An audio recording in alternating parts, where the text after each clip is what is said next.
Researchers in Britain claim there's a new bug in town. The NDM-1 superbug, short for New Delhi Metallo-1, can spread rapidly and is extremely immune to antibiotics. But many in India think this label stigmatizes the city and even the entire country. I worked in different parts of the world, in different hospitals.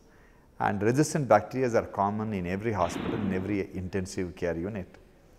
Name a bacteria after a country or after a city, especially when the country was trying to promote itself as a medical tourism destination. I thought it was not the medical reason, reason was something else. Even those who believe that concerns over drug resistance are valid disagree with the report's controversial conclusion that advises against medical tourism to India. There is no mention of the sample size calculation. There is no mention of what is the difference that they are trying to demonstrate between, say, one group and the other group. Even the sample that is available, if you really focus on the question of medical tourism, which means patients coming from UK or anywhere else and getting admitted into the hospitals and getting treated for a certain condition, it's only about 14 patients. The report has so far had a limited effect on the Indian medical tourism business. The industry is still growing and predicted to be worth over $2 billion by 2012, with Westerners lured by high-quality healthcare at knockdown prices, often administered by doctors trained in the very countries they can no longer afford treatment in.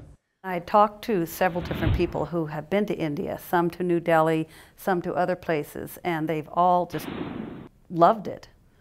And one lady we talked to, her only regret was not having both knees done. So I had heard from very positive things from lots of different people.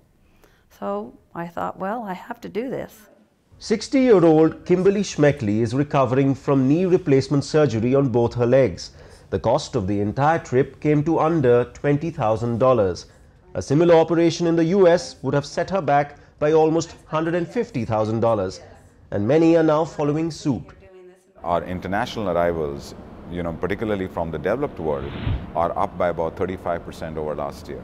So the way that we look at it, and particularly we are seeing a lot more traction happen from the US.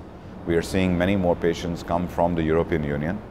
It's not just price that brings them here. British resident Eugenia Tomlin has brought her father all the way to Bangalore for knee replacement surgery and says his recovery has been remarkable. Oh, he's brilliant. I'm so thrilled about this. That's wonderful, because I couldn't believe it. My dad, his operation, first operation was only, I think it's 8 days ago. Then second operation was maybe 4 days after. And he's walking, but we have to use wheelchair to bring my dad in India, so it's marvelous. Outside the main hospitals, however, the healthcare system in India remains poor. Infection control isn't a huge priority here, and this recent scare has highlighted a rampant overuse of antibiotics, which can frequently lead to the evolution of resistant superbugs. We know that there is a huge problem of over-the-counter availability of antimicrobials. So it is very easily available, and a lot of people on their own and on the prescription of the chemists and the pharmacies, they are using these antimicrobials when they are not required. There's a lot of practice of using, prescribing multiple drugs when only a single or a couple of drugs could be used. So all these factors, they come together and they are allowing and giving opportunity to the pathogens to be exposed irrationally to various antimicrobials. For Westerners, the experience will most likely be a modern, state-of-the-art hospital able to undercut US and European equivalents by sheer economies of scale. At the Narayan Hirdare Hospital in Bangalore, doctors performed 35 heart surgeries in a single day. In the US, when a heart surgeon retires, at the end of 25 to 35 years of active professional life, he would have done about 2,000 to 3,000 surgeries in his whole life. We have surgeons who have done more than 3,000 surgeries, and they're only in their 30s. And our nurses are 10 times more experienced. Our technicians are 10 times more experienced. So today we can afford to have any machine what an American hospital can afford. And we have people who are 10 times more experienced than them.